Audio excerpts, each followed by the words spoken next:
যেসব বন্ধুরা নতুন কাজ করছেন তাদেরকে বলছি, যদি দেখেন কোনো অ্যান্ড্রয়েড ফোনের সাউন্ড স্লো হয়ে গেছে, খুব আস্তে শোনা যাচ্ছে, তখন আপনারা এটাকে বলে রিঙ্গার, এটা খুলে সাউন্ডের এইখানটা একটু ক্লিন করে নেবেন।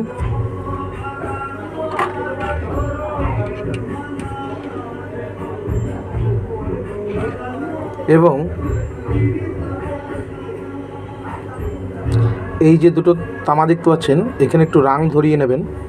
রাং ধরানোর পর ভালো করে এটা রাংটা ধরে গেলে সবসময় খেয়াল রাখবেন যেন দুটো টাচ না হয়। এই দেখুন আমি রাংটা ধরিয়েছি। রাং ধরানোর পর একটু থিনার নিয়ে ব্রাশে করে ভালো করে চার্জিং বোর্ডটা ঘষে দেবেন।